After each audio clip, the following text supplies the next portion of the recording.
tingling, nerve-shattering podcast featuring all your favorite monsters. You won't believe your ears when you listen to Monster Kid Radio. Here are your hosts, Derek M. Cook, and his ever-rotating stable of guests discuss your favorite classic and sometimes not-so-classic monster movies. Subscribe to Monster Kid Radio through iTunes or Stitcher, or visit monsterkidradio.net before the next weekly episode of Monster Kid Radio. Go through the archives for interviews with Sarah Karloff, Victoria Price, and Joel Hodgson. Listen to discussions about movies like Creature from the Black Lagoon, Island of Terror, and King Kong. And don't forget convention coverage from Monster Bash and the H.P. Lovecraft Film Festival. Classic monsters, modern talk, and the head of Rondo Hatton. Only on Monster Kid Radio.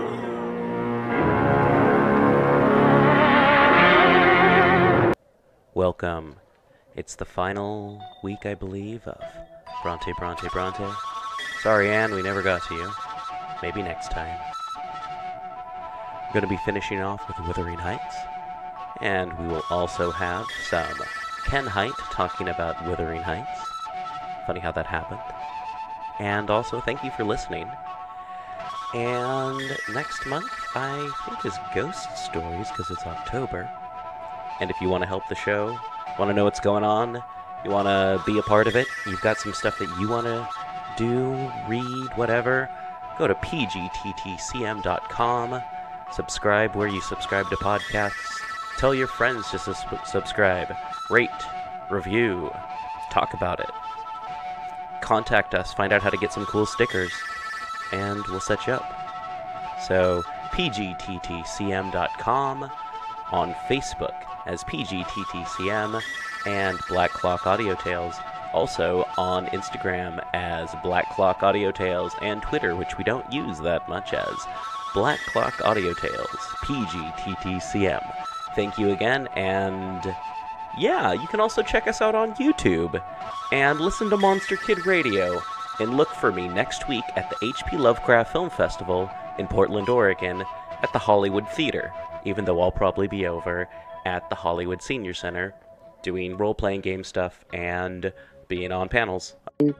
Recording by Ruth Golding. Wuthering Heights by Emily Bronte. Chapter 13. For 2 months the fugitives remained absent. In those 2 months Mrs. Linton encountered and conquered the worst shock of what was denominated a brain fever. No mother could have nursed an only child more devotedly than Edgar tended her. Day and night he was watching and patiently enduring all the annoyances that irritable nerves and a shaken reason could inflict.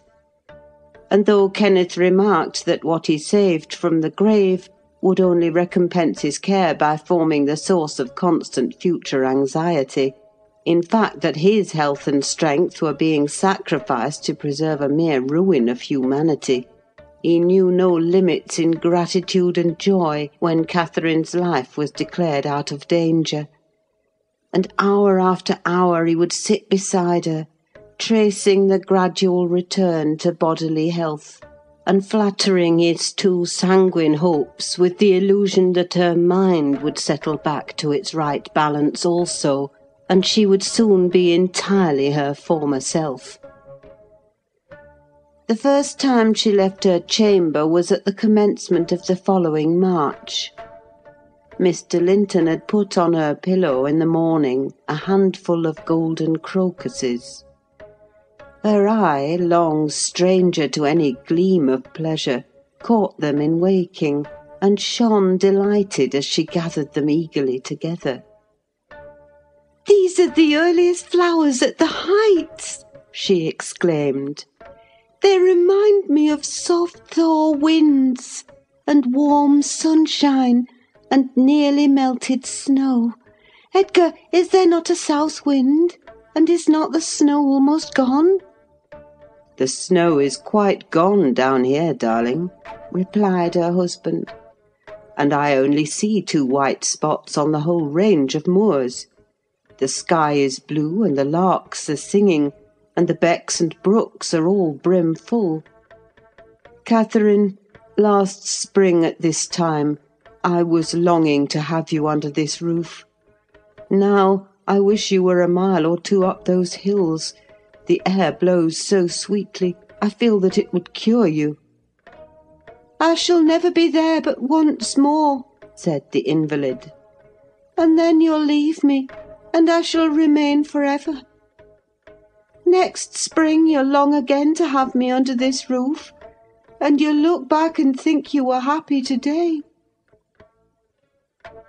Linton lavished on her the kindest caresses, and tried to cheer her by the fondest words, but vaguely regarding the flowers, she let the tears collect on her lashes and stream down her cheeks unheeding.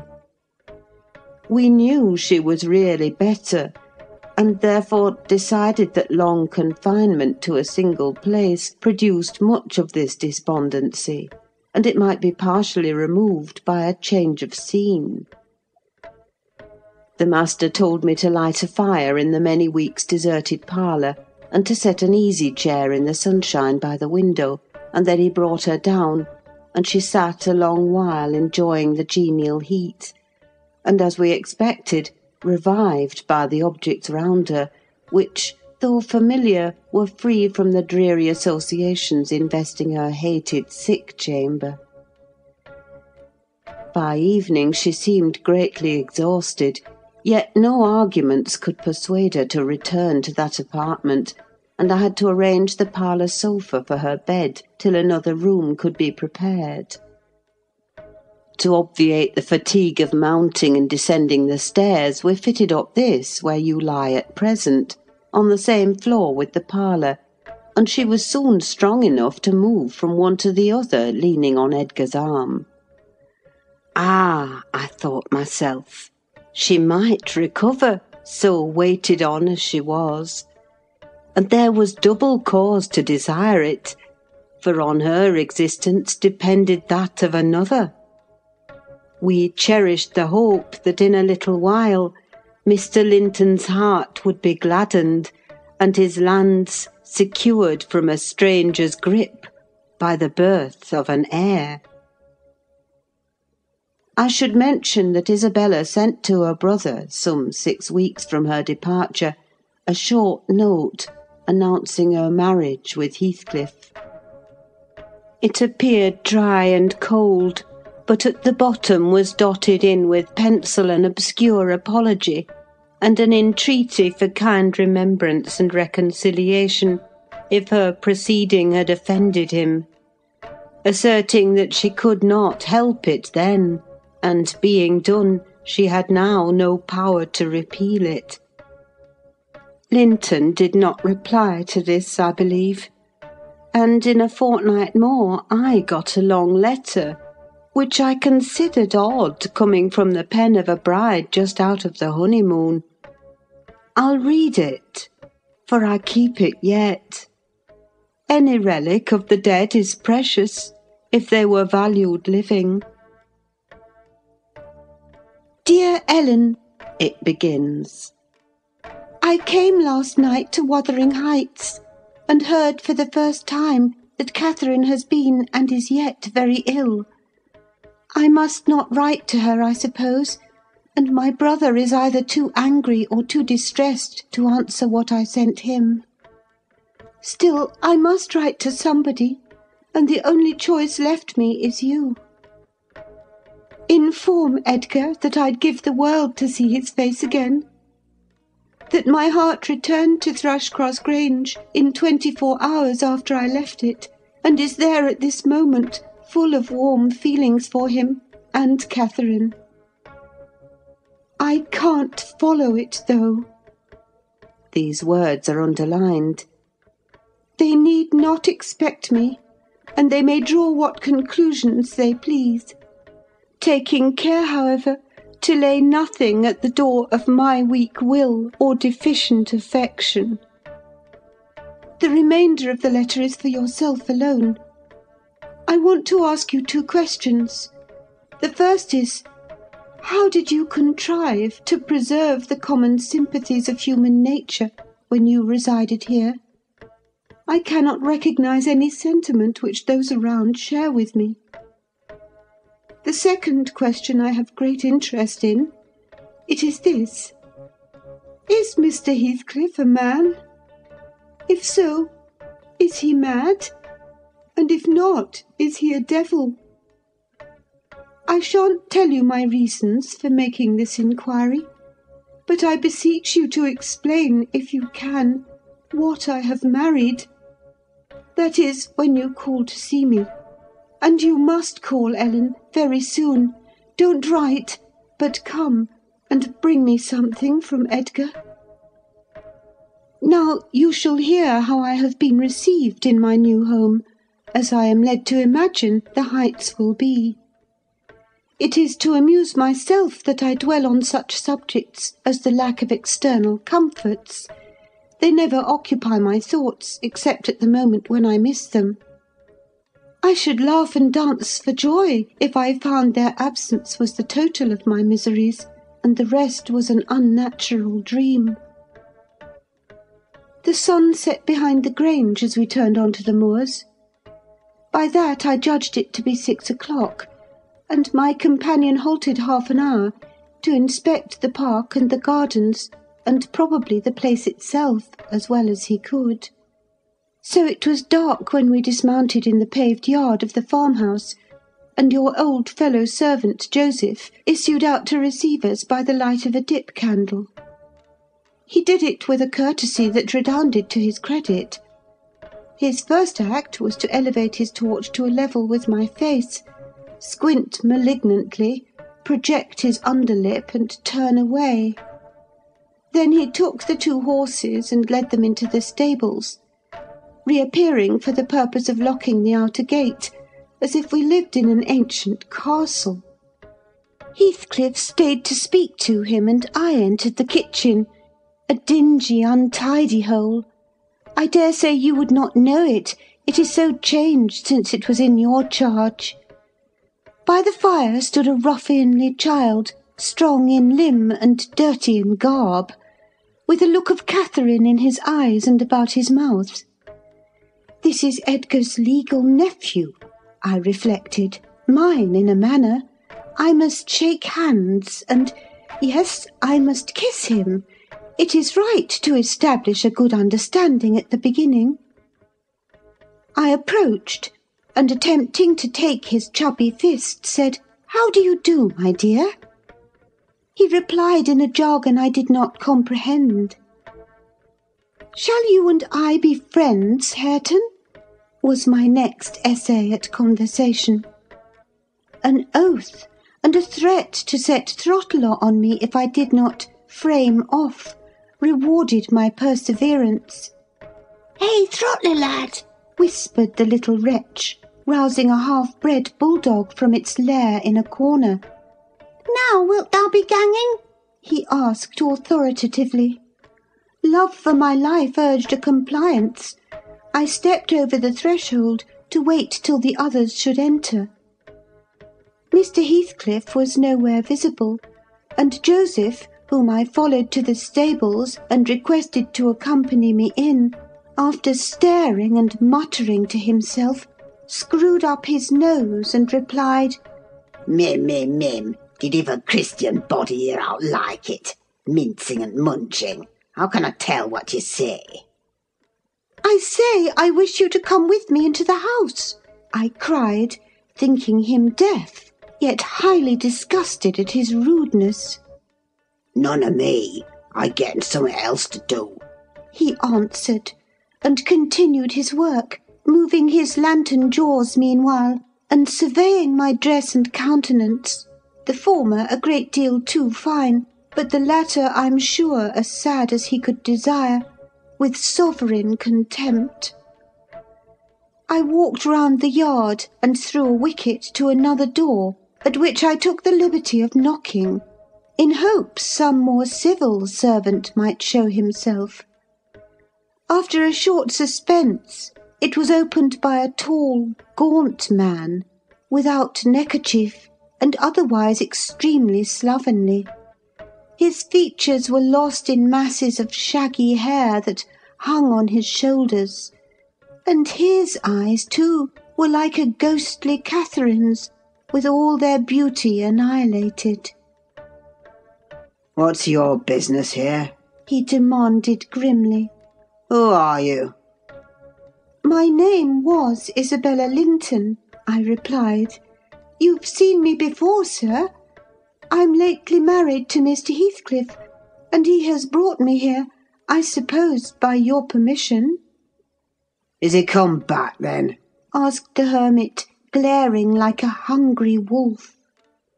"Yes, we came just now," I said, "but he left me by the kitchen door, and when I would have gone in, your little boy played sentinel over the place and frightened me off by the help of a bulldog." "It's well the hellish villain has kept his word," growled my future host, searching the darkness beyond me in expectation of discovering Heathcliff. And then he indulged in a soliloquy of execrations and threats of what he would have done had the fiend deceived him. I repented having tried this second entrance, and was almost inclined to slip away before he finished cursing, but ere I could execute that intention, he ordered me in, and shut and refastened the door. There was a great fire, and that was all the light in the huge apartment, whose floor had grown a uniform grey, and the once brilliant pewter dishes, which used to attract my gaze when I was a girl, partook of a similar obscurity, created by tarnish and dust. I inquired whether I might call the maid and be conducted to a bedroom. Mr. Earnshaw vouchsafed no answer. He walked up and down with his hands in his pockets, apparently quite forgetting my presence, and his abstraction was evidently so deep, and his whole aspect so misanthropical, that I shrank from disturbing him again. You'll not be surprised, Ellen, at my feeling particularly cheerless, seated in worse than solitude on that inhospitable hearth, and remembering that 4 miles distant lay my delightful home, containing the only people I loved on earth. And there might as well be the Atlantic to part us, instead of those 4 miles. I could not overpass them. I questioned with myself, where must I turn for comfort? And, mind you don't tell Edgar or Catherine. Above every sorrow beside, this rose preeminent: despair at finding nobody who could or would be my ally against Heathcliff. I had sought shelter at Wuthering Heights almost gladly, because I was secured by that arrangement from living alone with him. But he knew the people we were coming amongst, and he did not fear their intermeddling. I sat and thought a doleful time. The clock struck 8 and 9, and still my companion paced to and fro, his head bent on his breast, and perfectly silent, unless a groan or a bitter ejaculation forced itself out at intervals. I listened to detect a woman's voice in the house, and filled the interim with wild regrets and dismal anticipations, which at last spoke audibly in irrepressible sighing and weeping. I was not aware how openly I grieved till Earnshaw halted opposite in his measured walk, and gave me a stare of newly awakened surprise. Taking advantage of his recovered attention, I exclaimed, "I'm tired with my journey, and I want to go to bed. Where is the maid-servant? Direct me to her, as she won't come to me." "We have none," he answered. "You must wait on yourself." "Where must I sleep, then?" I sobbed. I was beyond regarding self-respect. weighed down by fatigue and wretchedness. "Joseph will show you Heathcliff's chamber," said he. "Open that door, he's in there." I was going to obey, but he suddenly arrested me and added in the strangest tone, "Be so good as to turn your lock and draw your bolt. Don't omit it."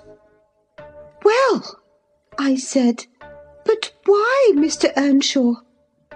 I did not relish the notion of deliberately fastening myself in with Heathcliff. "Look here," he replied, pulling from his waistcoat a curiously constructed pistol, having a double-edged spring knife attached to the barrel. "That's a great tempter to a desperate man, is it not? I cannot resist going up with this every night and trying his door. If once I find it open, he's done for. I do it invariably, even though the minute before I've been recalling 100 reasons that should make me refrain. It is some devil that urges me to thwart my own schemes by killing him. You fight against that devil for love as long as you may. When the time comes, not all the angels in heaven shall save him." I surveyed the weapon inquisitively. A hideous notion struck me. How powerful I should be, possessing such an instrument. I took it from his hand and touched the blade. He looked astonished at the expression my face assumed during a brief second. It was not horror. It was covetousness. He snatched the pistol back jealously, shut the knife, and returned it to its concealment. "I don't care if you tell him," said he. "Put him on his guard and watch for him. You know the terms we're on, I see. His danger does not shock you." "What has Heathcliff done to you?" I asked. "In what has he wronged you to warrant this appalling hatred? Wouldn't it be wiser to bid him quit the house?" "No!" thundered Earnshaw. "Should he offer to leave me, he's a dead man. Persuade him to attempt it, and you are a murderess. Am I to lose all without a chance of retrieval? His head and to be a beggar? Oh, damnation! I will have it back, and I'll have his gold too, and then his blood, and hell shall have his soul. It will be 10 times blacker with that guest than ever it was before." "You've acquainted me, Ellen, with your old master's habits. He is clearly on the verge of madness. He was so last night, at least." I shuddered to be near him, and thought on the servant's ill-bred moroseness as comparatively agreeable. He now recommenced his moody walk, and I raised the latch and escaped into the kitchen. Joseph was bending over the fire, peering into a large pan that swung above it, and a wooden bowl of oatmeal stood on the settle close by. The contents of the pan began to boil, and he turned to plunge his hand into the bowl. I conjectured that this preparation was probably for our supper, and being hungry, I resolved it should be eatable, so crying out sharply, "I'll make the porridge!" I removed the vessel out of his reach, and proceeded to take off my hat and riding habit.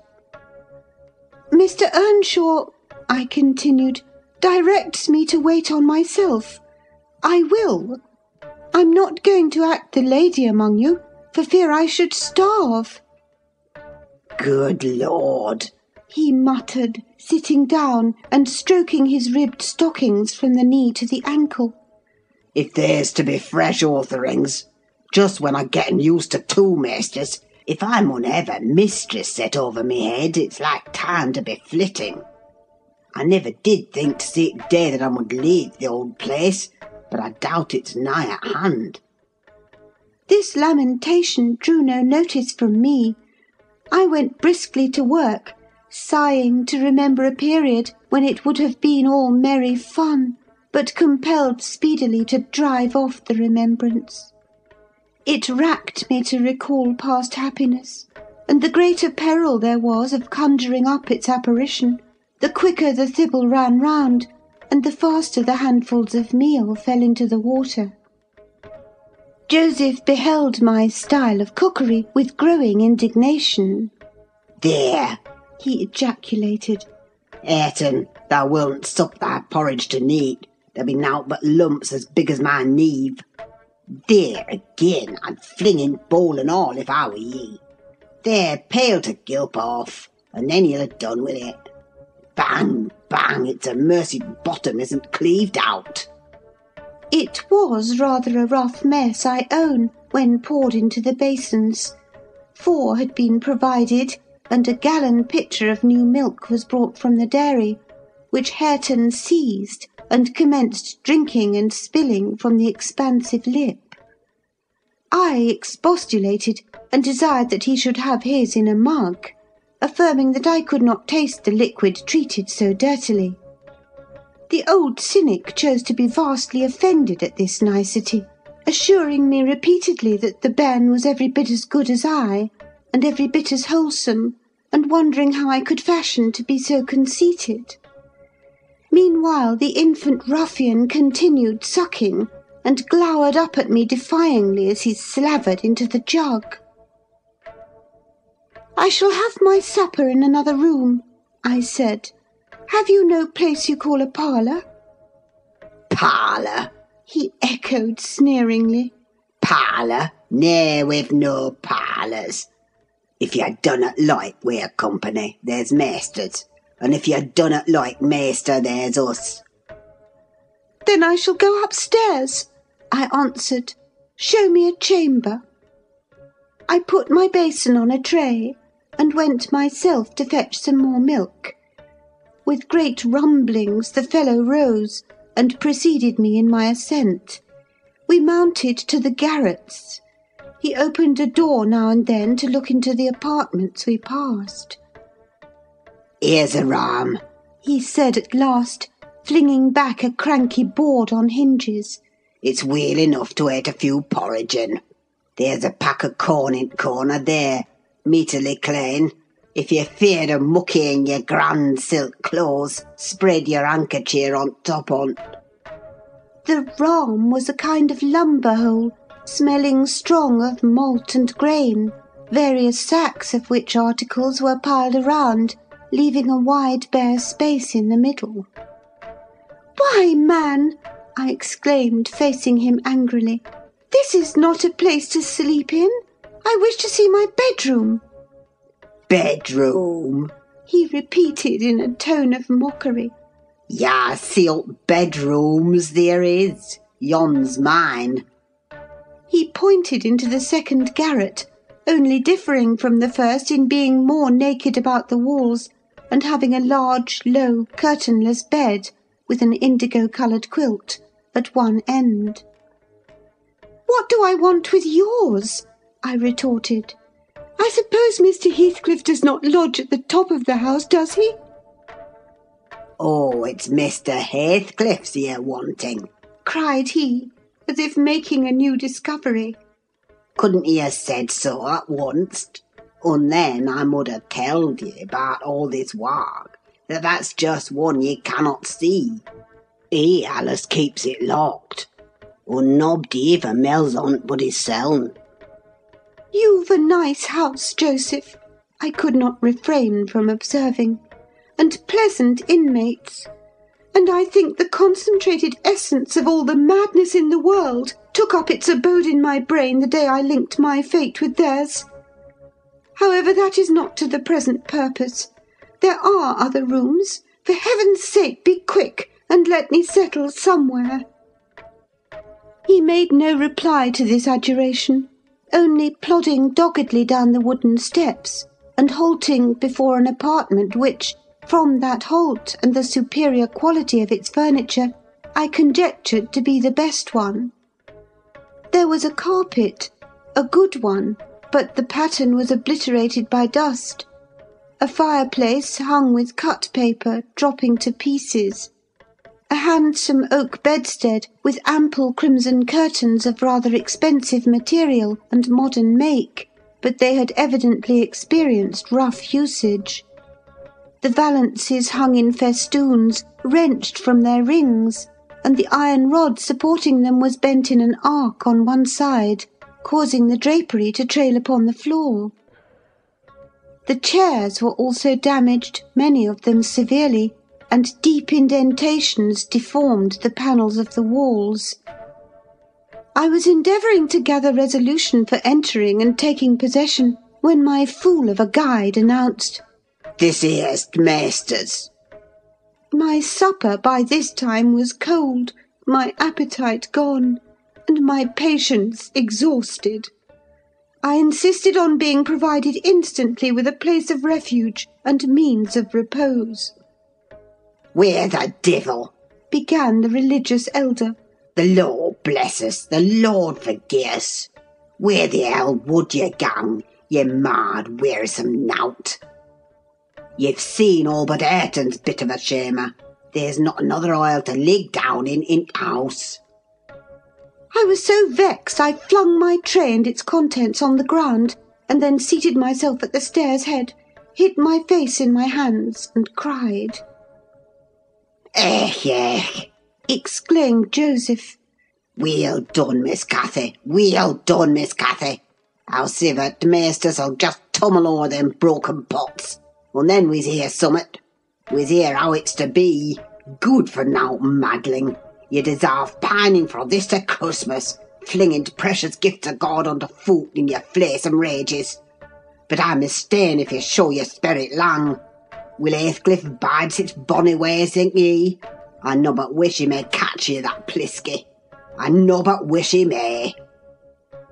And so he went on scolding to his den beneath, taking the candle with him, and I remained in the dark.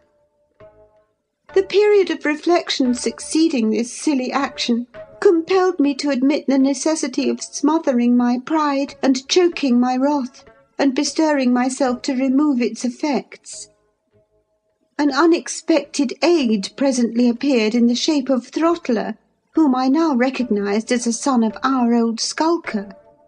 It had spent its whelphood at the Grange, and was given by my father to Mr. Hindley. I fancy it knew me. It pushed its nose against mine by way of salute, and then hastened to devour the porridge, while I groped from step to step, collecting the shattered earthenware, and drying the spatters of milk from the banister with my pocket-handkerchief. Our labours were scarcely over, when I heard Earnshaw's tread in the passage. My assistant tucked in his tail and pressed to the wall. I stole into the nearest doorway. The dog's endeavour to avoid him was unsuccessful, as I guessed by a scutter downstairs and a prolonged, piteous yelping. I had better luck. He passed on, entered his chamber, and shut the door. Directly after, Joseph came up with Hareton to put him to bed. I had found shelter in Hareton's room, and the old man, on seeing me, said, "There's room for both ye and your pride now, I should think, in the house. It's empty. Ye may have it all to yourself, and him as Alice Max the Third is sich ill company." Gladly did I take advantage of this intimation, and the minute I flung myself into a chair by the fire, I nodded and slept. My slumber was deep and sweet, though over far too soon. Mr. Heathcliff awoke me. He had just come in, and demanded, in his loving manner, what I was doing there. I told him the cause of my staying up so late, that he had the key of our room in his pocket. The adjective "our" gave mortal offence. He swore it was not, nor ever should be mine, and but I'll not repeat his language, nor describe his habitual conduct. He is ingenious and unresting in seeking to gain my abhorrence. I sometimes wonder at him with an intensity that deadens my fear. Yet, I assure you, a tiger or a venomous serpent could not rouse terror in me equal to that which he wakens. He told me of Catherine's illness, and accused my brother of causing it, promising that I should be Edgar's proxy in suffering till he could get hold of him. I do hate him. I am wretched. I have been a fool. Beware of uttering one breath of this to anyone at the Grange. I shall expect you every day. Don't disappoint me. Isabella. End of chapter 13. Recording by Ruth Golding.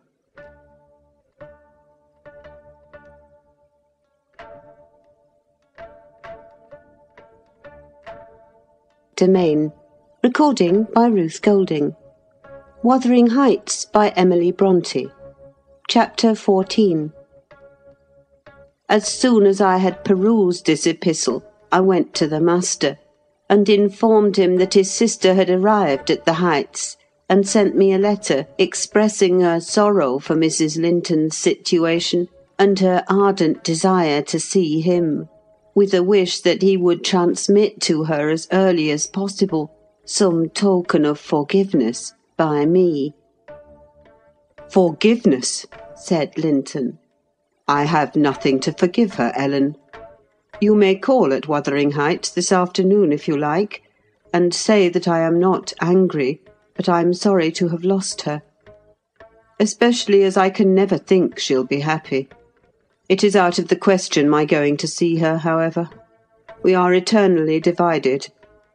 And should she really wish to oblige me, let her persuade the villain she has married to leave the country. And you won't write her a little note, sir? I asked imploringly. No, he answered. It is needless. My communication with Heathcliff's family shall be as sparing as his with mine. It shall not exist.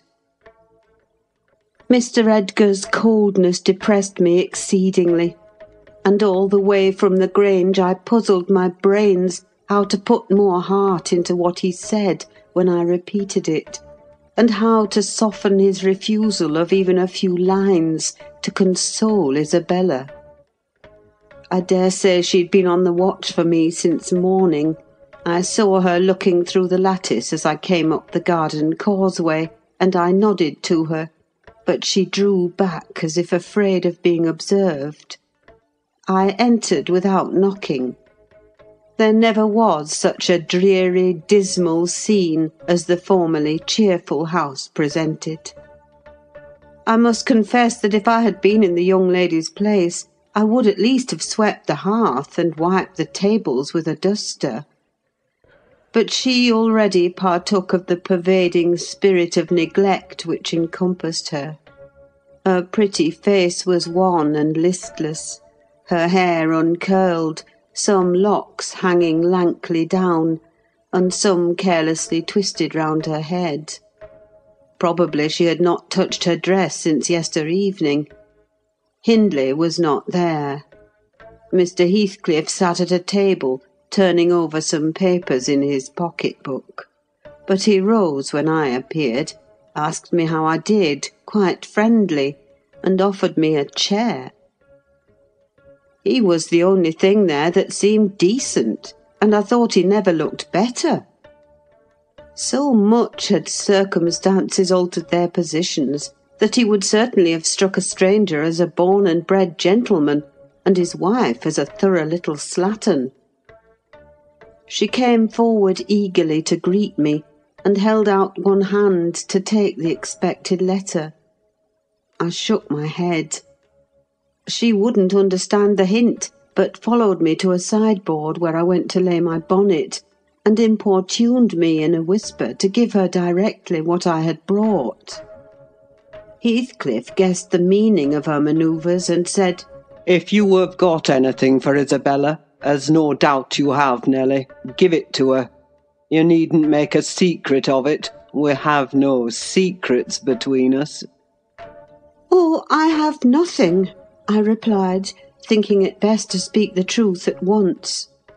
My master bid me tell his sister that she must not expect either a letter or a visit from him at present. He sends his love, ma'am, and his wishes for your happiness, and his pardon for the grief you have occasioned. But he thinks that after this time his household and the household here should drop into communication, as nothing could come of keeping it up. Mrs. Heathcliff's lip quivered slightly, and she returned to her seat in the window. Her husband took his stand on the hearthstone near me, and began to put questions concerning Catherine. I told him as much as I thought proper of her illness, and he extorted from me by cross-examination most of the facts connected with its origin.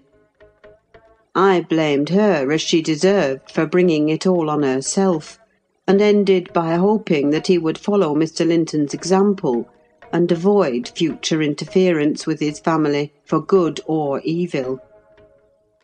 Mrs. Linton is now just recovering, I said. She'll never be like she was, but her life is spared, and if you really have a regard for her, you'll shun crossing her way again.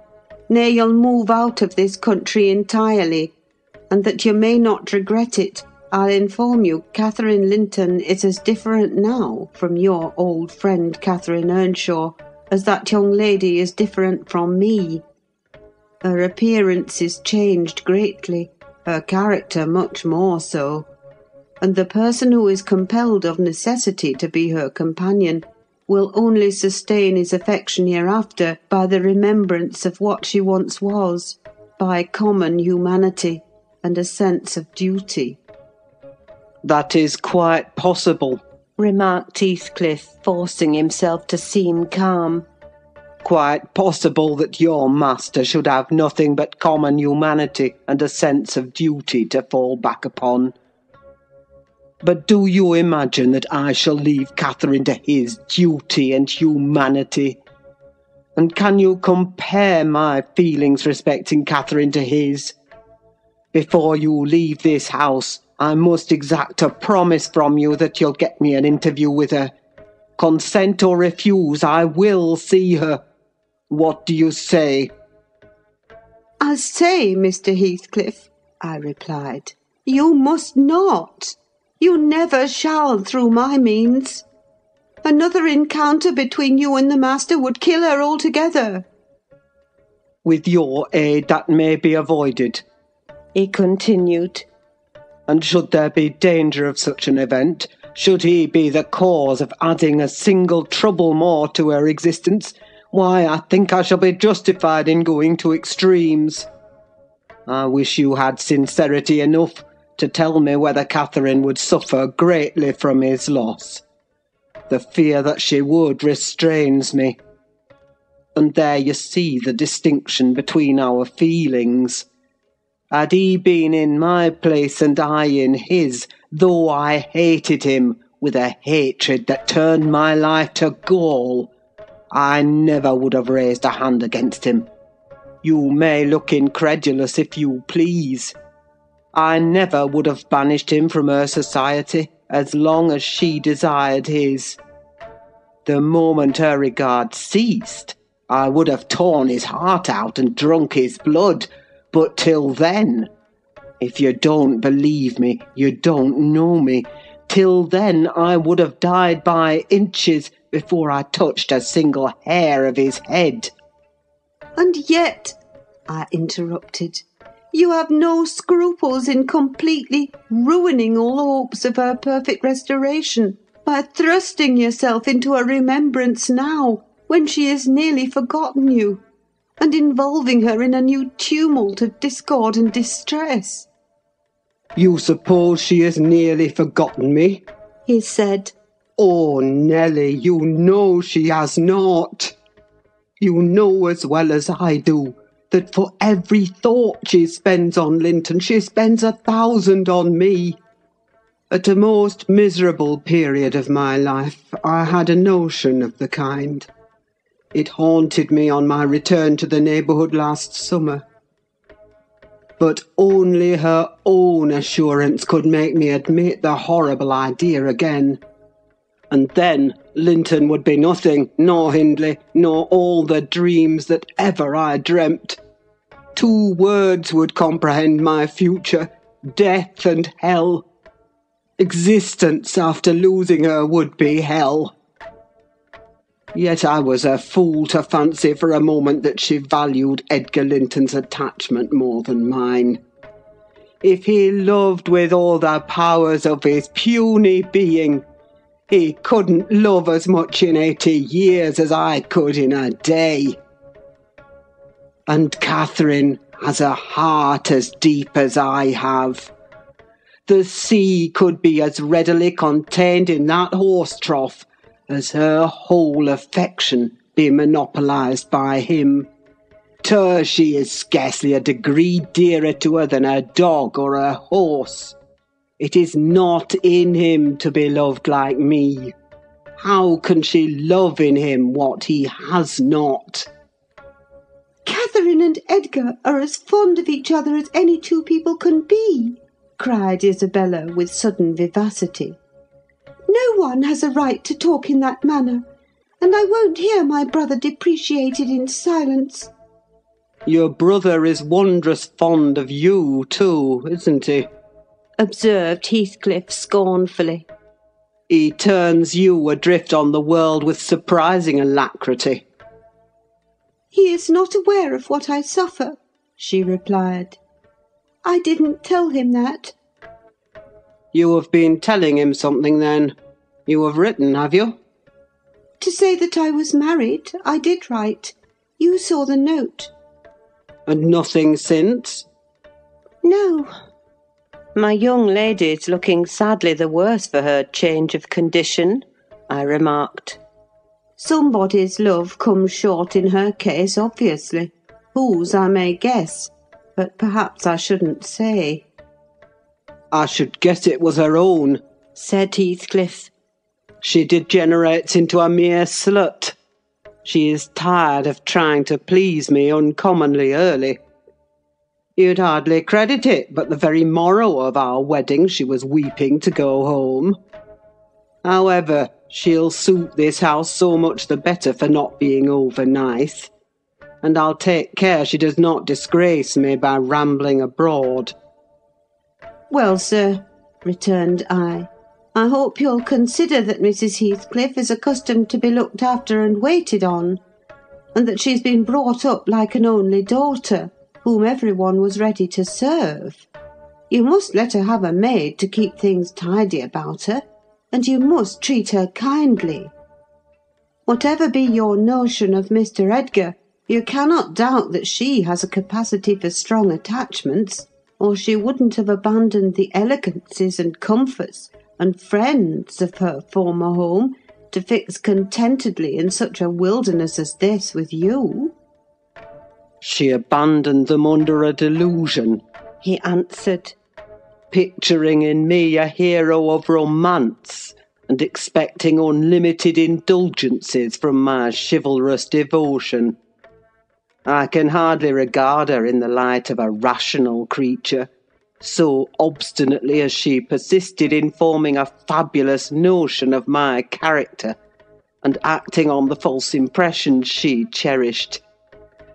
But at last I think she begins to know me. I don't perceive the silly smiles and grimaces that provoked me at first, and the senseless incapability of discerning that I was in earnest when I gave her my opinion of her infatuation and herself. It was a marvellous effort of perspicacity to discover that I did not love her. I believed at one time no lessons could teach her that. And yet it is poorly learnt, for this morning she announced as a piece of appalling intelligence that I had actually succeeded in making her hate me. A positive labour of Hercules, I assure you. If it be achieved, I have cause to return thanks. Can I trust your assertion, Isabella? Are you sure you hate me? If I let you alone for half a day, won't you come sighing and wheedling to me again? I dare say she would rather I had seemed all tenderness before you. It wounds her vanity to have the truth exposed. But I don't care who knows that the passion was wholly on one side, and I never told her a lie about it. She cannot accuse me of showing one bit of deceitful softness. The first thing she saw me do on coming out of the Grange was to hang up her little dog. And when she pleaded for it, the first words I uttered were a wish that I had the hanging of every being belonging to her except one. Possibly she took that exception for herself. But no brutality disgusted her. I suppose she has an innate admiration of it, if only her precious person were secure from injury. Now, was it not the depth of absurdity, of genuine idiocy, for that pitiful, slavish, mean-minded brat to dream that I could love her? Tell your master, Nelly, that I never in all my life met with such an abject thing as she is. She even disgraces the name of Linton. And I've sometimes relented from pure lack of invention in my experiments on what she could endure, and still creep shamefully cringing back. But tell him also to set his fraternal and magisterial heart at ease, that I keep strictly within the limits of the law. I have avoided up to this period giving her the slightest right to claim a separation, and what's more, should thank nobody for dividing us. If she desired to go, she might. The nuisance of her presence outweighs the gratification to be derived from tormenting her. "Mr. Heathcliff," said I, "this is the talk of a madman. Your wife most likely is convinced you are mad, and for that reason she has borne with you hitherto. But now that you say she may go, she'll doubtless avail herself of the permission.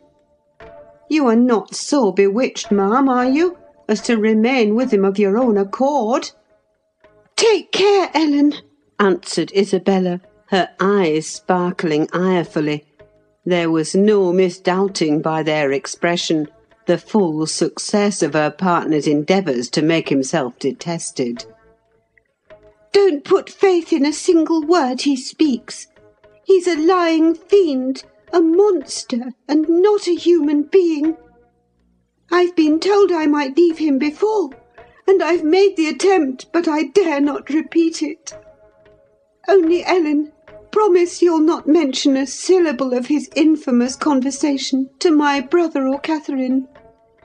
Whatever he may pretend, he wishes to provoke Edgar to desperation. He says he has married me on purpose to obtain power over him, and he shan't obtain it. I'll die first. I just hope, I pray, that he may forget his diabolical prudence and kill me. The single pleasure I can imagine is to die, or to see him dead." "There, that will do for the present," said Heathcliff. "If you are called upon in a court of law, you'll remember her language, Nelly. And take a good look at that countenance. She's near the point which would suit me. No, you're not fit to be your own guardian, Isabella, now, and I, being your legal protector, must retain you in my custody, however distasteful the obligation may be. Go upstairs. I have something to say to Ellen Dean in private." "That's not the way. Upstairs, I tell you." "Why, this is the road upstairs, child." He seized and thrust her from the room, and returned, muttering, "I have no pity. I have no pity. The more the worms writhe, the more I yearn to crush out their entrails.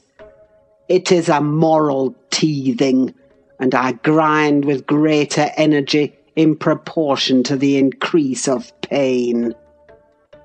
"Do you understand what the word pity means?" I said, hastening to resume my bonnet. "Did you ever feel a touch of it in your life?" "Put that down," he interrupted, perceiving my intention to depart. "You are not going yet. Come here now, Nelly. I must either persuade or compel you to aid me in fulfilling my determination to see Catherine, and that without delay. I swear that I meditate no harm. I don't desire to cause any disturbance, or to exasperate or insult Mr. Linton. I only wish to hear from herself how she is, and why she has been ill, and to ask if anything that I could do would be of use to her. Last night I was in the Grange garden 6 hours, and I'll return there tonight, and every night I'll haunt the place, and every day till I find an opportunity of entering. If Edgar Linton meets me, I shall not hesitate to knock him down, and give him enough to ensure his quiescence while I stay. If his servants oppose me, I shall threaten them off with these pistols. But wouldn't it be better to prevent my coming in contact with them or their master? And you could do it so easily. I'd warn you when I came, and then you might let me in unobserved as soon as she was alone, and watch till I departed, your conscience quite calm. You would be hindering mischief."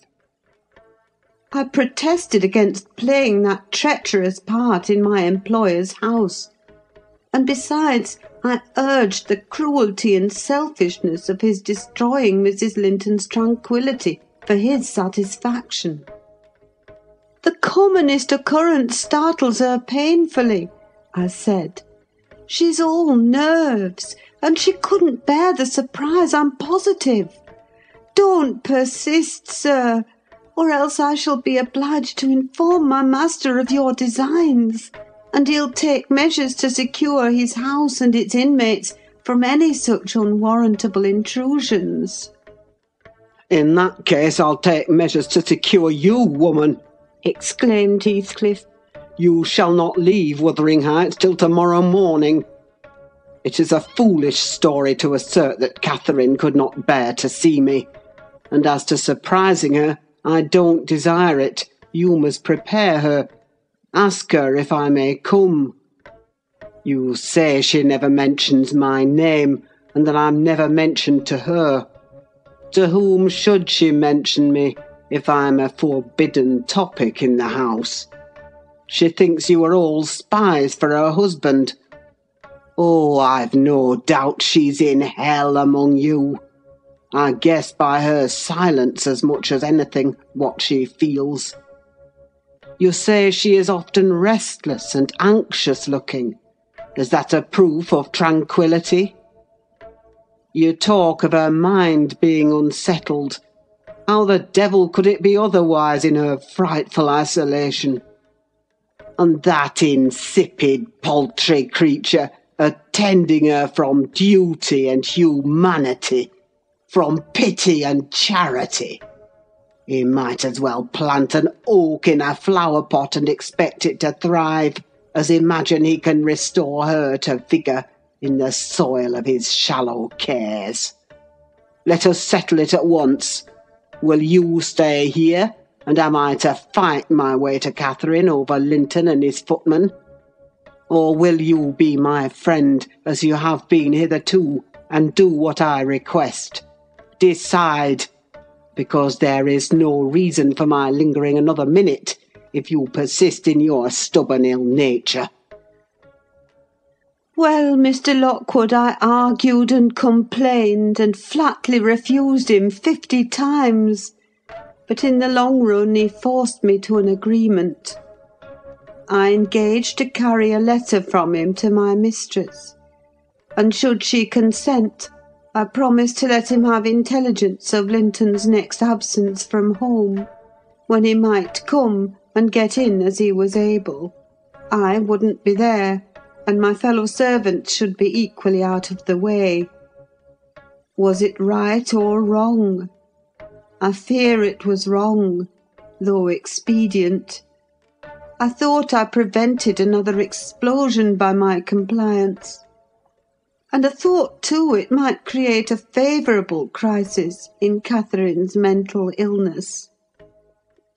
And then I remembered Mr. Edgar's stern rebuke of my carrying tales, and I tried to smooth away all disquietude on the subject by affirming with frequent iteration that betrayal of trust, if it merited so harsh an appellation, should be the last. Notwithstanding, my journey homeward was sadder than my journey thither, and many misgivings I had ere I could prevail on myself to put the missive into Mrs. Linton's hand. But here is Kenneth. I'll go down and tell him how much better you are. My history is dree, as we say, and will serve to while away another morning. Dree and dreary, I reflected as the good woman descended to receive the doctor, and not exactly of the kind which I should have chosen to amuse me. But never mind, I'll extract wholesome medicines from Mrs. Dean's bitter herbs. And firstly, let me beware of the fascination that lurks in Catherine Heathcliff's brilliant eyes. I should be in a curious taking if I surrendered my heart to that young person, and the daughter turned out a second edition of the mother. End of chapter 14. Recording by Ruth Golding.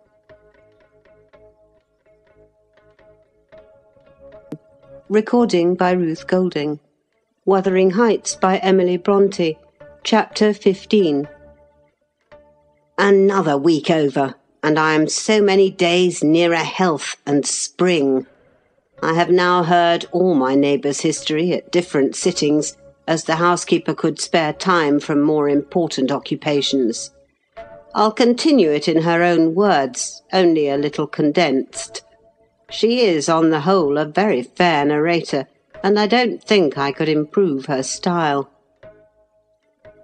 In the evening, she said, the evening of my visit to the Heights, I knew, as well as if I saw him, that Mr. Heathcliff was about the place, and I shunned going out because I still carried his letter in my pocket and didn't want to be threatened or teased any more.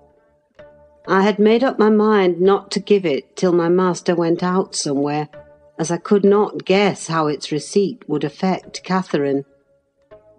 The consequence was that it did not reach her before the lapse of 3 days. The 4th was Sunday, and I brought it into her room after the family were gone to church. There was a manservant left to keep the house with me, and we generally made a practice of locking the doors during the hours of service. But on that occasion the weather was so warm and pleasant that I set them wide open, and to fulfil my engagement, as I knew who would be coming, I told my companion that the mistress wished very much for some oranges, and he must run over to the village and get a few, to be paid for on the morrow. He departed, and I went upstairs. Mrs. Linton sat in a loose white dress, with a light shawl over her shoulders, in the recess of the open window, as usual. Her thick, long hair had been partly removed at the beginning of her illness, and now she wore it simply combed in its natural tresses over her temples and neck. Her appearance was altered, as I had told Heathcliff, but when she was calm, there seemed unearthly beauty in the change. The flash of her eyes had been succeeded by a dreamy and melancholy softness. They no longer gave the impression of looking at the objects around her. They appeared always to gaze beyond, and far beyond. You would have said, out of this world. Then the paleness of her face, its haggard aspect having vanished as she recovered flesh, and the peculiar expression arising from her mental state, though painfully suggestive of their causes, added to the touching interest which she awakened, and, invariably to me, I know, and to any person who saw her, I should think, refuted more tangible proofs of convalescence, and stamped her as one doomed to decay. A book lay spread on the sill before her, and the scarcely perceptible wind fluttered its leaves at intervals. I believe Linton had laid it there, for she never endeavoured to divert herself with reading or occupation of any kind, and he would spend many an hour in trying to entice her attention to some subject which had formerly been her amusement. She was conscious of his aim, and in her better moods endured his efforts placidly, only showing their uselessness by now and then suppressing a wearied sigh, and checking him at last with the saddest of smiles and kisses.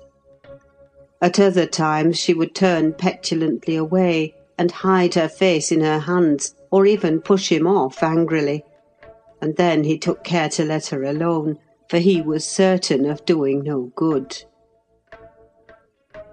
Gimmerton chapel bells were still ringing, and the full, mellow flow of the beck in the valley came soothingly on the ear.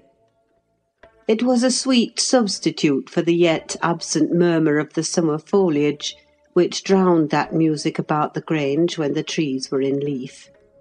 At Wuthering Heights it always sounded on quiet days following a great thaw or a season of steady rain, and of Wuthering Heights Catherine was thinking as she listened. That is, if she thought or listened at all. But she had the vague, distant look I mentioned before, which expressed no recognition of material things, either by ear or eye. "There's a letter for you, Mrs. Linton," I said, gently inserting it in one hand that rested on her knee. "You must read it immediately, because it wants an answer. Shall I break the seal?" "Yes," she answered, without altering the direction of her eyes. I opened it. It was very short. "Now," I continued, "read it." She drew away her hand and let it fall. I replaced it in her lap, and stood waiting till it should please her to glance down. But that movement was so long delayed that at last I resumed, "Must I read it, ma'am? It is from Mr. Heathcliff." There was a start, and a troubled gleam of recollection, and a struggle to arrange her ideas. She lifted the letter and seemed to peruse it, and when she came to the signature, she sighed. Yet still I found she had not gathered its import, for, upon my desiring to hear her reply, she merely pointed to the name, and gazed at me with mournful and questioning eagerness. "Well, he wishes to see you," said I, guessing her need of an interpreter. "He's in the garden by this time, and impatient to know what answer I shall bring." As I spoke, I observed a large dog lying on the sunny grass beneath raise its ears as if about to bark, and then, smoothing them back, announce by a wag of the tail that some one approached whom it did not consider a stranger. Mrs. Linton bent forward and listened breathlessly. The minute after, a step traversed the hall. The open house was too tempting for Heathcliff to resist walking in. Most likely he supposed that I was inclined to shirk my promise, and so resolved to trust to his own audacity. With straining eagerness, Catherine gazed towards the entrance of her chamber. He did not hit the right room directly. She motioned me to admit him, but he found it out ere I could reach the door, and in a stride or two was at her side, and had her grasped in his arms. He neither spoke nor loosed his hold for some 5 minutes, during which period he bestowed more kisses than ever he gave in his life before, I dare say. But then my mistress had kissed him first, and I plainly saw that he could hardly bear for downright agony to look into her face. The same conviction had stricken him as me from the instant he beheld her, that there was no prospect of ultimate recovery there. She was fated, sure to die. "Oh, Cathy! Oh, my life! How can I bear it?" was the first sentence he uttered, in a tone that did not seek to disguise his despair. And now he stared at her so earnestly that I thought the very intensity of his gaze would bring tears into his eyes. But they burned with anguish. They did not melt. "What now?" said Catherine, leaning back and returning his look with a suddenly clouded brow. Her humour was a mere vein for constantly varying caprices. "You and Edgar have broken my heart, Heathcliff, and you both come to bewail the deed to me, as if you were the people to be pitied. I shall not pity you, not I. You have killed me, and thriven on it, I think. How strong you are! How many years do you mean to live after I am gone?" Heathcliff had knelt on one knee to embrace her. He attempted to rise, but she seized his hair and kept him down. "I wish I could hold you," she continued bitterly, "till we were both dead. I shouldn't care what you suffered. I care nothing for your sufferings. Why shouldn't you suffer? I do. Will you forget me? Will you be happy when I'm in the earth? Will you say 20 years hence, 'That's the grave of Catherine Earnshaw. I loved her long ago and was wretched to lose her, but it is past. I've loved many others since. My children are dearer to me than she was, and at death I shall not rejoice that I'm going to her. I shall be sorry that I must leave them. Will you say so, Heathcliff?" "Don't torture me till I'm as mad as yourself," cried he, wrenching his head free and grinding his teeth. The two, to a cool spectator, made a strange and fearful picture. Well might Catherine deem that heaven would be a land of exile to her, unless with her mortal body she cast away her moral character also. Her present countenance had a wild vindictiveness in its white cheek, and a bloodless lip and scintillating eye, and she retained in her closed fingers a portion of the locks she had been grasping. As to her companion, while raising himself with one hand, he had taken her arm with the other, and so inadequate was his stock of gentleness to the requirements of her condition, that on his letting go I saw 4 distinct impressions left blue in the colourless skin. "Are you possessed with a devil?" he pursued savagely. "To talk in that manner to me when you are dying? Do you reflect that all those words will be branded in my memory, and eating deeper eternally after you have left me? You know you lie to say I have killed you. And, Catherine, you know that I could as soon forget you as my existence.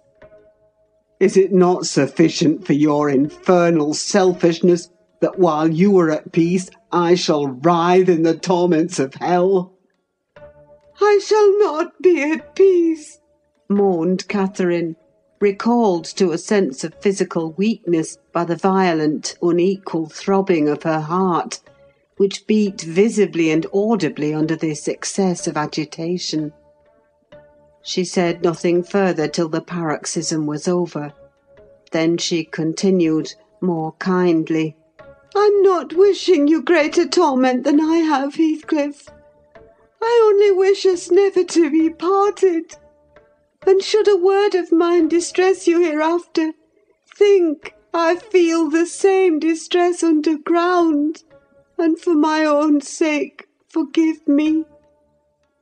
Come here and kneel down again. You never harmed me in your life.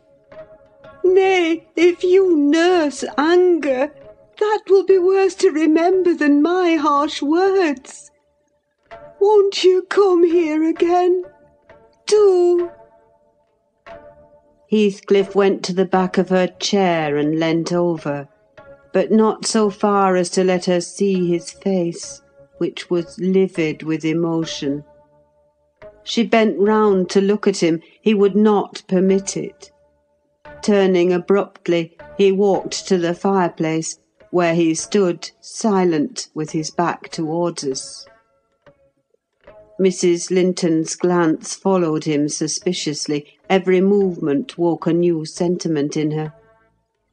After a pause and a prolonged gaze, she resumed, addressing me in accents of indignant disappointment. "Oh, you see, Nelly, he would not relent a moment to keep me out of the grave. That is how I'm loved.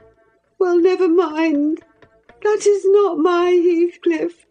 I shall love mine yet, and take him with me. He's in my soul. And," added she musingly, "the thing that irks me most is this shattered prison after all. I'm tired of being enclosed here. I'm wearying to escape into that glorious world, and to be always there, not seeing it dimly through tears, and yearning for it through the walls of an aching heart, but really with it and in it. Nelly, you think you are better and more fortunate than I. In full health and strength. You are sorry for me. Very soon that will be altered. I shall be sorry for you. I shall be incomparably beyond and above you all. I wonder he won't be near me," she went on to herself. "I thought he wished it. Heathcliff, dear, you should not be sullen now. Do come to me, Heathcliff." In her eagerness, she rose and supported herself on the arm of the chair. At that earnest appeal, he turned to her, looking absolutely desperate. His eyes, wide and wet, at last flashed fiercely on her. His breast heaved convulsively. An instant they held asunder, and then, how they met I hardly saw, but Catherine made a spring and he caught her, and they were locked in an embrace from which I thought my mistress would never be released alive. In fact, to my eyes, she seemed directly insensible. He flung himself into the nearest seat, and on my approaching hurriedly to ascertain if she had fainted, he gnashed at me and foamed like a mad dog, and gathered her to him with greedy jealousy. I did not feel as if I were in the company of a creature of my own species. It appeared that he would not understand though I spoke to him, so I stood off and held my tongue in great perplexity. A movement of Catherine's relieved me a little presently. She put up her hand to clasp his neck and bring her cheek to his as he held her, while he, in return, covering her with frantic caresses, said wildly, "You teach me now how cruel you've been, cruel and false. Why did you despise me? Why did you betray your own heart, Cathy? I have not one word of comfort. You deserve this. You have killed yourself. Yes, you may kiss me and cry, and wring out my kisses and tears. They'll blight you. They'll damn you. You loved me. Then what right had you to leave me? What right? Answer me. For the poor fancy you felt for Linton. Because misery and degradation and death and nothing that God or Satan could inflict would have parted us, you of your own will did it. I have not broken your heart. You have broken it, and in breaking it you have broken mine. So much the worse for me that I am strong. Do I want to live? What kind of living will it be when you... Oh, God! Would you like to live with your soul in the grave? Let me alone, sobbed Catherine. If I've done wrong, I'm dying for it. It is enough. You left me too, but I won't upbraid you. I forgive you. Forgive me. It is hard to forgive, and to look at those eyes and feel those wasted hands, he answered.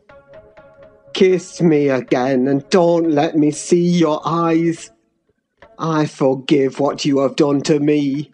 I love my murderer, but yours, how can I? They were silent, their faces hid against each other and washed by each other's tears. At least, I suppose the weeping was on both sides, as it seemed Heathcliff could weep on a great occasion like this. I grew very uncomfortable meanwhile, for the afternoon wore fast away.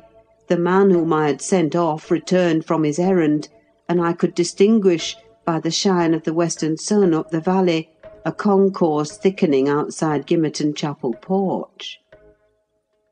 "Service is over," I announced.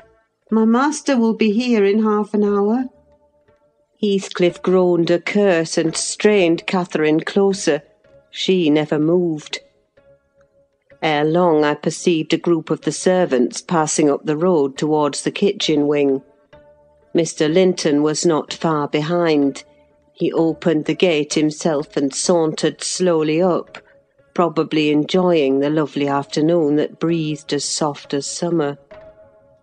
"Now he is here!" I exclaimed. "For heaven's sake, hurry down! You'll not meet anyone on the front stairs. Do be quick, and stay among the trees till he is fairly in." "I must go, Cathy," said Heathcliff, seeking to extricate himself from his companion's arms. "But if I live, I'll see you again before you are asleep. I won't stray 5 yards from your window." "You must not go," she answered, holding him as firmly as her strength allowed. "You shall not, I tell you." "For 1 hour," he pleaded earnestly. "Not for 1 minute," she replied. "I must. Linton will be up immediately," persisted the alarmed intruder. He would have risen and unfixed her fingers by the act. She clung fast, gasping. There was mad resolution in her face. "No!" she shrieked. "Oh, don't go! It is the last time. Edgar will not hurt us. Heathcliff, I shall die. I shall die." "Damn the fool! There he is!" cried Heathcliff, sinking back into his seat. "Hush, my darling. Hush, hush, Catherine. I'll stay. If he shot me so, I'd expire with a blessing on my lips." And there they were, fast again. I heard my master mounting the stairs. The cold sweat ran from my forehead. I was horrified. "Are you going to listen to her ravings?" I said passionately. She does not know what she says. Will you ruin her because she has not wit to help herself? Get up! You could be free instantly. That is the most diabolical deed that ever you did. We are all done for, master, mistress, and servant. I wrung my hands and cried out, and Mr. Linton hastened his step at the noise. In the midst of my agitation, I was sincerely glad to observe that Catherine's arms had fallen relaxed, and her head hung down. "She's fainted or dead," I thought. "So much the better. Far better that she should be dead than lingering a burden and a misery maker to all about her." Edgar sprang to his unbidden guest, blanched with astonishment and rage. What he meant to do I cannot tell. However, the other stopped all demonstrations at once by placing the lifeless-looking form in his arms. "Look there," he said. "Unless you be a fiend, help her first, then you shall speak to me." He walked into the parlour and sat down. Mr. Linton summoned me, and with great difficulty, and after resorting to many means, we managed to restore her to sensation. But she was all bewildered. She sighed and moaned, and knew nobody. Edgar, in his anxiety for her, forgot her hated friend. I did not. I went at the earliest opportunity and besought him to depart, affirming that Catherine was better, and he should hear from me in the morning how she passed the night. "I shall not refuse to go out of doors," he answered. "but I shall stay in the garden. And, Nelly, mind you keep your word tomorrow. I shall be under those larch trees. Mind, or I pay another visit, whether Linton be in or not." He sent a rapid glance through the half-open door of the chamber, and ascertaining that what I stated was apparently true, delivered the house of his luckless presence. End of chapter 15. Recording by Ruth Golding. Main. Recording by Ruth Golding. Wuthering Heights by Emily Bronte. Chapter 16. About 12 o'clock that night was born the Catherine you saw at Wuthering Heights, a puny 7 months' child, and 2 hours after the mother died, having never recovered sufficient consciousness to miss Heathcliff or to know Edgar. The latter's distraction at his bereavement is a subject too painful to be dwelt on. Its after-effects showed how deep the sorrow sunk. A great addition, in my eyes, was his being left without an heir. I bemoaned that as I gazed on the feeble orphan, and I mentally abused old Linton for, what was only natural partiality, the securing his estate to his own daughter instead of his son's. An unwelcomed infant it was, poor thing. It might have wailed out of life, and nobody cared a morsel during those first hours of existence. We redeemed the neglect afterwards, but its beginning was as friendless as its end is likely to be. Next morning, bright and cheerful out of doors, stole, softened, in through the blinds of the silent room, and suffused the couch and its occupant with a mellow, tender glow. Edgar Linton had his head laid on the pillow and his eyes shut. His young and fair features were almost as death-like as those of the form beside him, and almost as fixed. But his was the hush of exhausted anguish, and hers of perfect peace. Her brow smooth, her lids closed, her lips wearing the expression of a smile. No angel in heaven could be more beautiful than she appeared. and I partook of the infinite calm in which she lay. My mind was never in a holier frame than while I gazed on that untroubled image of divine rest. I instinctively echoed the words she had uttered a few hours before.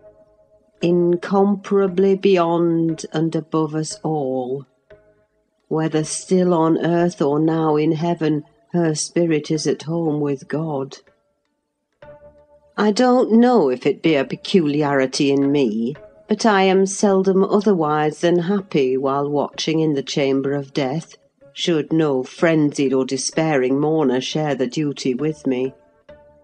I see a repose that neither earth nor hell can break, and I feel an assurance of the endless and shadowless hereafter, the eternity they have entered, where life is boundless in its duration, and love in its sympathy, and joy in its fullness. I noticed on that occasion how much selfishness there is even in a love like Mr. Linton's, when he so regretted Catherine's blessed release. To be sure, one might have doubted, after the wayward and impatient existence she had led, whether she merited a haven of peace at last. One might doubt in seasons of cold reflection, but not then, in the presence of her corpse. It asserted its own tranquillity, which seemed a pledge of equal quiet to its former inhabitant. Do you believe such people are happy in the other world, sir? I'd give a great deal to know. I declined answering Mrs. Dean's question, which struck me as something heterodox.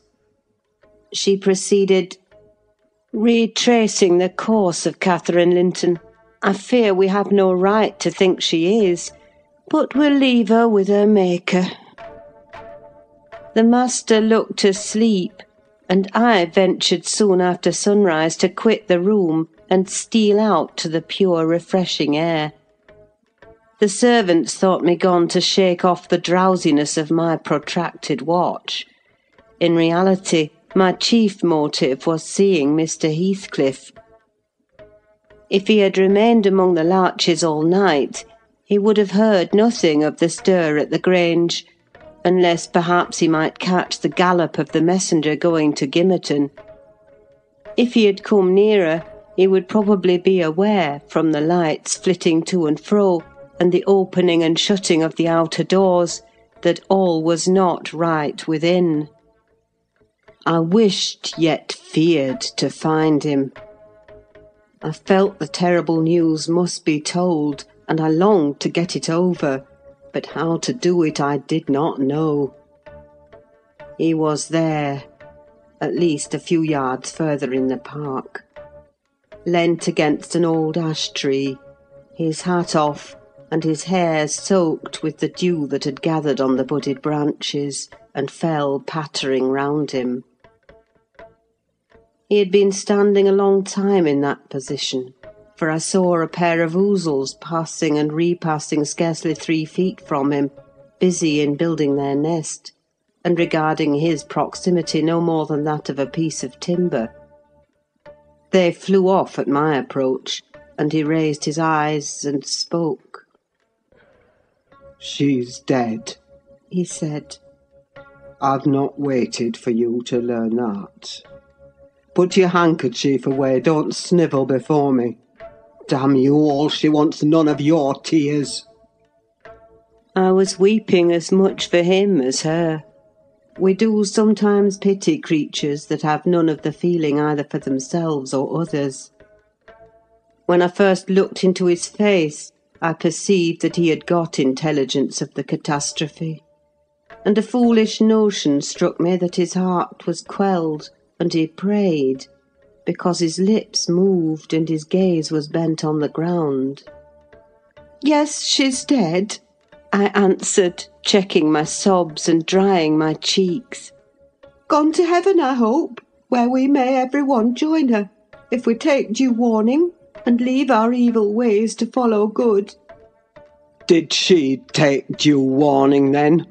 Asked Heathcliff, attempting a sneer. Did she die like a saint? Come, give me a true history of the event. How did...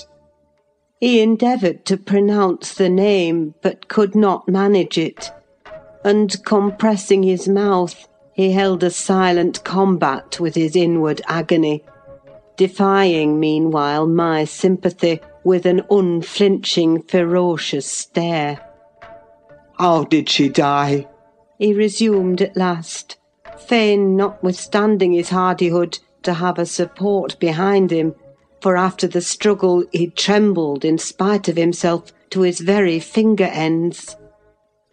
Poor wretch, I thought. You have a heart and nerves the same as your brother men. Why should you be anxious to conceal them? Your pride cannot blind God. You tempt him to wring them till he forces a cry of humiliation. Quietly as a lamb, I answered aloud. She drew a sigh and stretched herself like a child reviving and sinking again to sleep.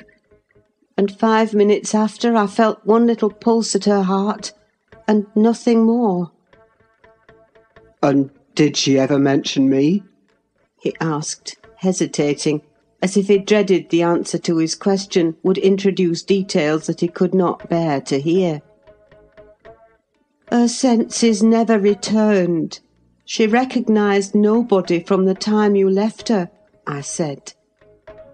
She lies with a sweet smile on her face, and her latest ideas wandered back to pleasant early days. Her life closed in a gentle dream. May she wake as kindly in the other world. May she awake in torment, he cried with frightful vehemence, stamping his foot and groaning in a sudden paroxysm of ungovernable passion. Why, she's a liar to the end. Where is she? Not there, not in heaven, not perished. Where? Oh, you said you cared nothing for my sufferings, and I pray one prayer. I repeat it till my tongue stiffens. Catherine Earnshaw, may you not rest as long as I am living. You said I killed you. Haunt me then. The murdered do haunt their murderers, I believe. I know that ghosts have wandered on earth. Be with me always. Take any form. Drive me mad. Only do not leave me in this abyss where I cannot find you. Oh, God, it is unutterable. I cannot live without my life. I cannot live without my soul. He dashed his head against the knotted trunk, and lifting up his eyes, howled, not like a man, but like a savage beast, being goaded to death with knives and spears. I observed several splashes of blood about the bark of the tree, and his hand and forehead were both stained. Probably the scene I witnessed was a repetition of others acted during the night. It hardly moved my compassion. It appalled me. Still, I felt reluctant to quit him so. But the moment he recollected himself enough to notice me watching, he thundered a command for me to go, and I obeyed. It was beyond my skill to quiet or console. Mrs. Linton's funeral was appointed to take place on the Friday following her decease. Until then her coffin remained uncovered and strewn with flowers and scented leaves in the great drawing-room. Linton spent his days and nights there, her sleepless guardian, and, a circumstance concealed from all but me, Heathcliff spent his nights at least outside, equally a stranger to repose. I held no communication with him. Still I was conscious of his design to enter if he could, and on the Tuesday, a little after dark, When my master, from sheer fatigue, had been compelled to retire a couple of hours, I went and opened one of the windows, moved by his perseverance to give him a chance of bestowing on the faded image of his idol one final adieu. He did not omit to avail himself of the opportunity, cautiously and briefly, too cautiously to betray his presence by the slightest noise. Indeed, I shouldn't have discovered that he had been there, except for the disarrangement of the drapery about the corpse's face, and for observing on the floor a curl of light hair fastened with a silver thread, which, on examination, I ascertained to have been taken from a locket hung round Catherine's neck. Heathcliff had opened the trinket and cast out its contents, replacing them by a black lock of his own. I twisted the two and enclosed them together. Mr. Earnshaw was, of course, invited to attend the remains of his sister to the grave. He sent no excuse, but he never came, so that, besides her husband, the mourners were wholly composed of tenants and servants. Isabella was not asked. The place of Catherine's interment, to the surprise of the villagers, was neither in the chapel under the carved monument of the Lintons, nor yet by the tombs of her own relations outside. It was dug on a green slope in a corner of the kirkyard, where the wall is so low that heath and bilberry plants have climbed over it from the moor, and peat mould almost buries it. Her husband lies in the same spot now, and they have each a simple headstone above and a plain grey block at their feet to mark the graves. End of chapter 16. Recording by Ruth Golding. Recording by Ruth Golding. Wuthering Heights by Emily Brontë. Chapter 17. That Friday made the last of our fine days for a month. In the evening the weather broke. The wind shifted from south to north-east, and brought rain first, and then sleet and snow.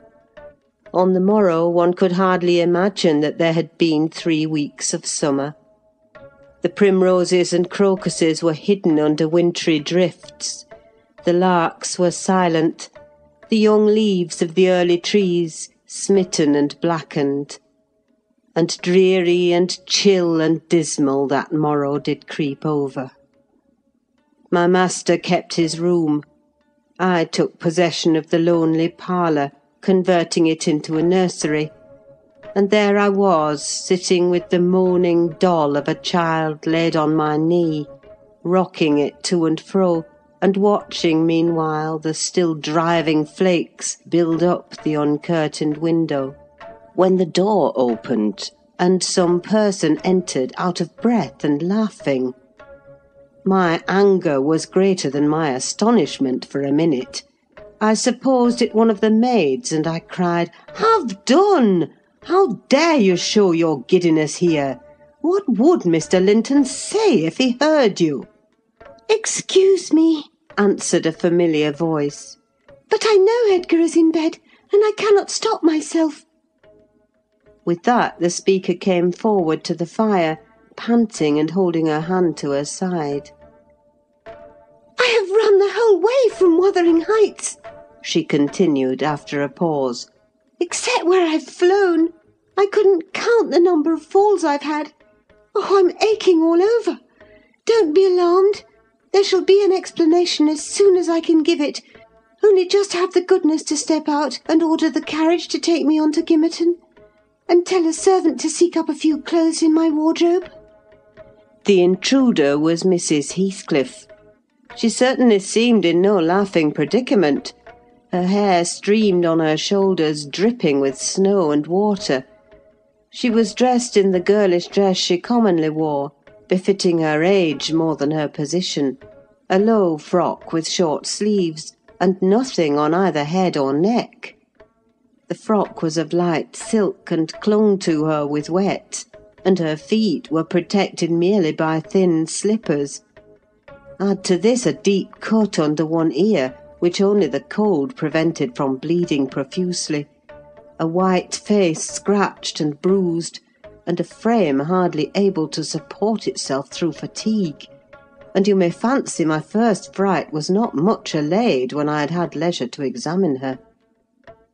"My dear young lady," I exclaimed, "I'll stir nowhere and hear nothing till you have removed every article of your clothes and put on dry things. And certainly you shall not go to Gimmerton to-night, so it is needless to order the carriage." "Certainly I shall," she said, "walking or riding. Yet I've no objection to dress myself decently. And see how it flows down my neck now. The fire does make it smart." She insisted on my fulfilling her directions before she would let me touch her, and not till after the coachman had been instructed to get ready, and a maid set to pack up some necessary attire, did I obtain her consent for binding the wound and helping to change her garments. "Now, Ellen," she said, when my task was finished, and she was seated in an easy-chair on the hearth with a cup of tea before her, "you sit down opposite me and put poor Catherine's baby away. I don't like to see it. You mustn't think I care little for Catherine because I behaved so foolishly on entering. I've cried too, bitterly. Yes, more than anyone else has reason to cry. We parted unreconciled, you remember, and I shan't forgive myself. But for all that, I was not going to sympathise with him, the brute beast. Oh, give me the poker! This is the last thing of his I have about me." She slipped the gold ring from her third finger and threw it on the floor. "I'll smash it," she continued, striking it with childish spite. "And then I'll burn it." And she took and dropped the misused article among the coals. "There, he shall buy another if he gets me back again. He'd be capable of coming to seek me, to tease Edgar.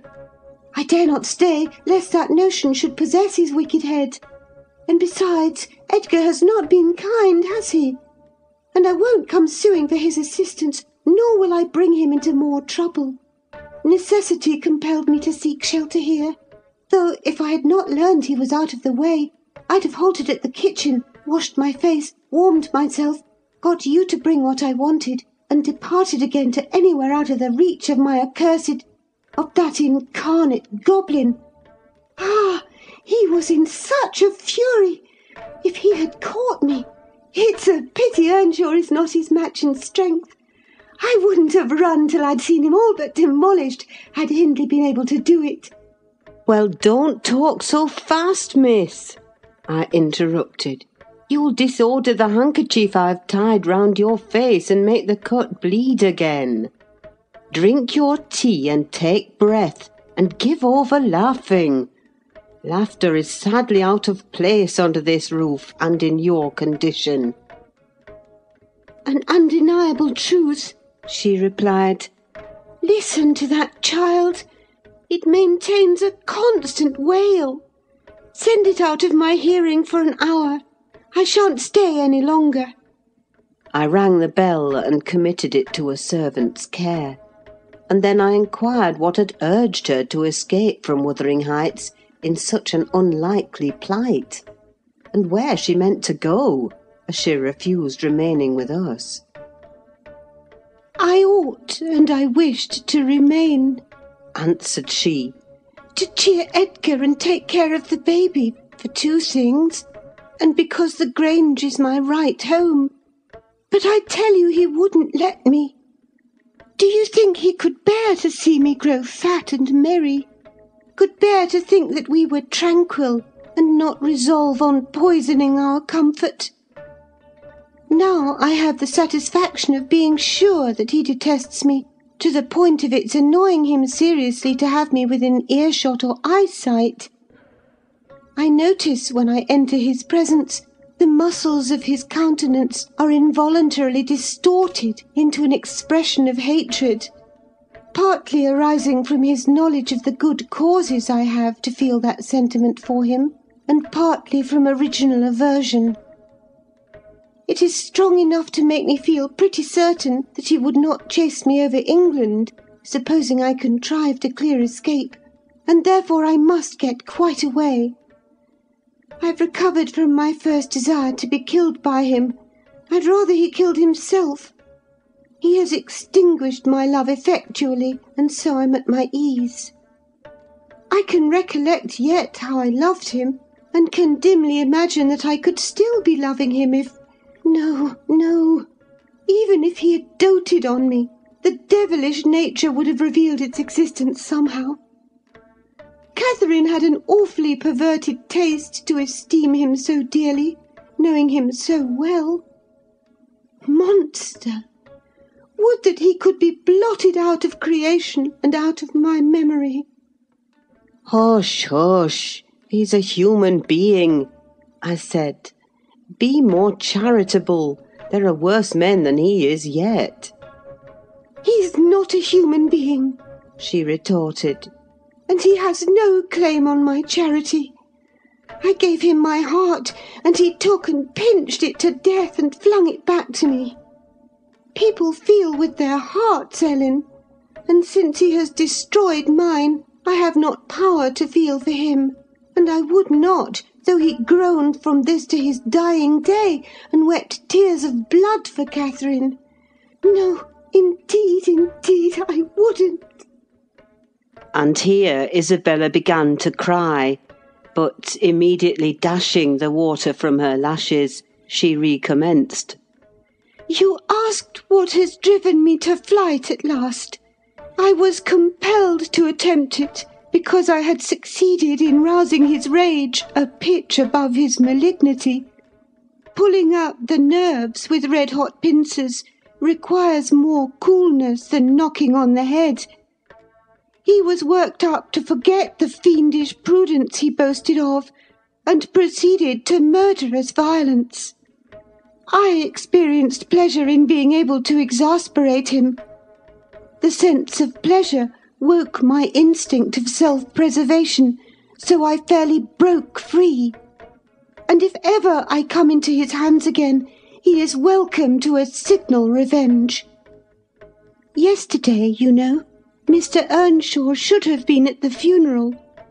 He kept himself sober for the purpose, tolerably sober, not going to bed mad at 6 o'clock and getting up drunk at 12. Consequently, he rose in suicidal low spirits, as fit for the church as for a dance, and instead he sat down by the fire and swallowed gin or brandy by tumblerfuls. Heathcliff, I shudder to name him, has been a stranger in the house from last Sunday till to-day. Whether the angels have fed him or his kin beneath, I cannot tell, but he has not eaten a meal with us for nearly a week. He has just come home at dawn and gone upstairs to his chamber, locking himself in, as if anybody dreamt of coveting his company. There he has continued, praying like a Methodist, only the deity he implored is senseless dust and ashes, and God, when addressed, was curiously confounded with his own black father. After concluding these precious orisons, and they lasted generally till he grew hoarse and his voice was strangled in his throat, he would be off again, always straight down to the Grange. I wonder Edgar did not send for a constable and give him into custody. For me, grieved as I was about Catherine, it was impossible to avoid regarding this season of deliverance from degrading oppression as a holiday. I recovered spirits sufficient to bear Joseph's eternal lectures without weeping, and to move up and down the house less with the foot of a frightened thief than formerly. You wouldn't think that I should cry at anything Joseph could say, but he and Hareton are detestable companions. I'd rather sit with Hindley and hear his awful talk than with "t'little Maester" and his staunch supporter, that odious old man. When Heathcliff is in, I'm often obliged to seek the kitchen and their society, or starve among the damp uninhabited chambers. When he is not, as was the case this week, I establish a table and chair at one corner of the house fire, and never mind how Mr. Earnshaw may occupy himself, and he does not interfere with my arrangements. He is quieter now than he used to be, if no one provokes him. More sullen and depressed, and less furious. Joseph affirms he's sure he's an altered man, that the Lord has touched his heart, and he is saved so as by fire. I'm puzzled to detect signs of the favourable change, but it is not my business. Yesterday evening I sat in my nook reading some old books till late on towards 12. It seemed so dismal to go upstairs, with the wild snow blowing outside, and my thoughts continually reverting to the kirkyard and the new-made grave. I dared hardly lift my eyes from the page before me, that melancholy scene so instantly usurped its place. Hindley sat opposite, his head leant on his hand, perhaps meditating on the same subject. He had ceased drinking at a point below irrationality, and had neither stirred nor spoken during 2 or 3 hours. There was no sound through the house but the moaning wind which shook the windows every now and then, the faint crackling of the coals, and the click of my snuffers as I removed at intervals the long wick of the candle. Hareton and Joseph were probably fast asleep in bed.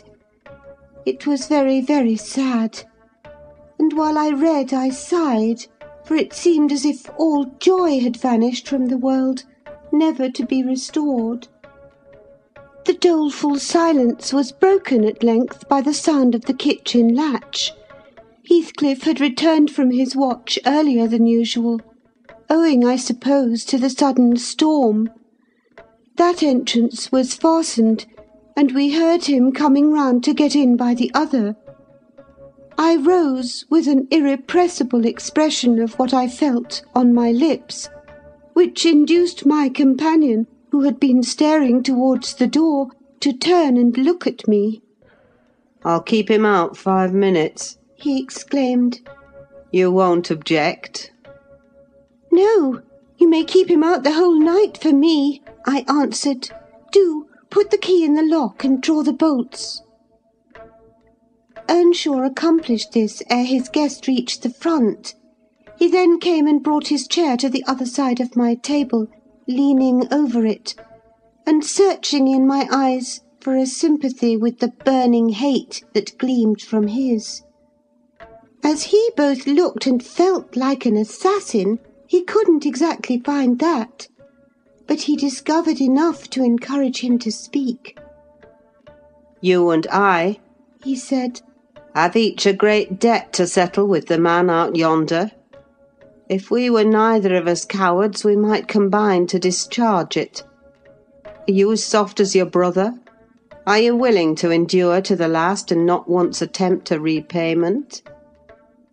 "I'm weary of enduring now," I replied, "and I'd be glad of a retaliation that wouldn't recoil on myself.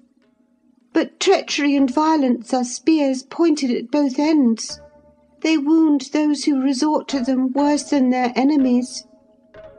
"Treachery and violence are a just return for treachery and violence," cried Hindley. "Mrs. Heathcliff, I'll ask you to do nothing, but sit still and be dumb. Tell me now, can you? I'm sure you would have as much pleasure as I in witnessing the conclusion of the fiend's existence. He'll be your death unless you overreach him, and he'll be my ruin. Damn the hellish villain! He knocks at the door as if he were master here already. Promise to hold your tongue, and before that clock strikes, it wants 3 minutes of 1, you're a free woman." He took the implements